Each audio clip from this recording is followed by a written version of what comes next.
Everyone ignored the CEO's paralyzed daughter, until a single dad asked, "Can I be your date?" The banquet hall glittered with chandeliers, polished marble floors, and guests dressed in designer suits and gowns. Laughter echoed, glasses clinked, and music filled the air. It was the company's annual charity gala, a night meant to celebrate success and generosity. Yet, in the midst of all that glamour, at a quiet corner near the edge of the room, sat a young woman in a wheelchair. She wore a simple but elegant blue dress, her hair neatly tied back, and her eyes lowered as though she were invisible. Her name was Sophia Grant, the daughter of Alexander Grant, a powerful CEO known for his billion-dollar empire. Sophia should have been the center of admiration. But ever since a tragic car accident left her paralyzed from the waist down, people treated her differently, not cruelly to her face, but with pity, avoidance, or uncomfortable silence. Tonight was no different.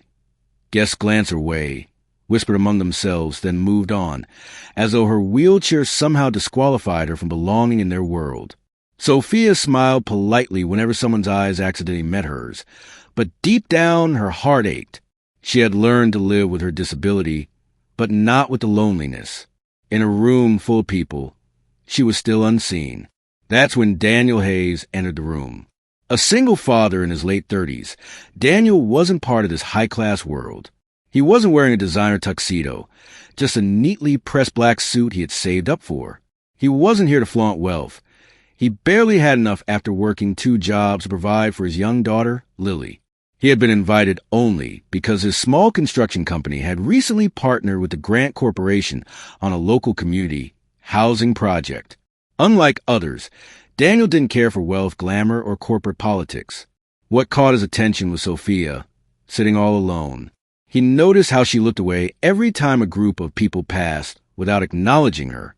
He noticed the way she pretended to check her phone, pretending she wasn't waiting for someone to come over. And he noticed something no one else seemed to, her loneliness. Taking a deep breath, Daniel walked toward her. "Excuse me," he said gently, his voice warm but respectful. "Is this seat taken?" Sophia looked up, a bit startled. For a moment, she searched his face for mockery or pity, but found none. "No," she replied softly. Daniel sat down. "You look like you could use some company."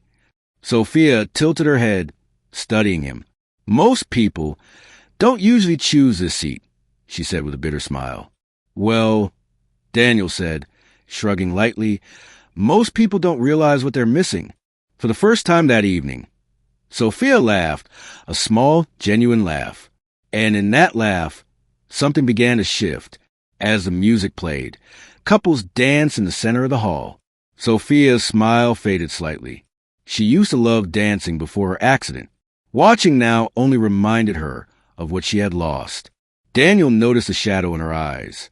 "You know," he said quietly, leaning closer, "I was just thinking, I don't have a date tonight.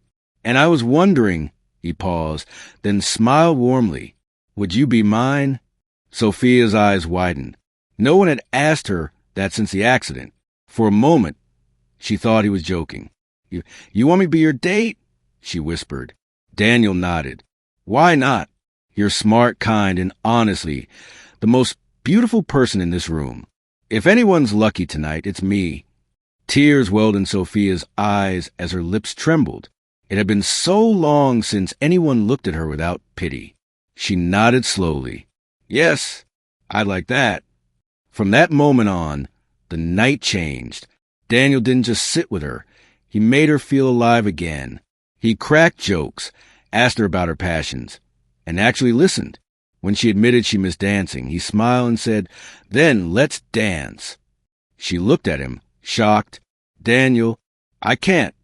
But he gently wheeled her to the dance floor anyway. At first, people stared. Whispers spread like wildfire.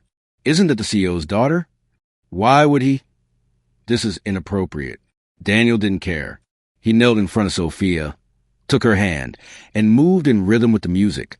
The crowd faded, and for the first time in years, Sophia felt like she was dancing again.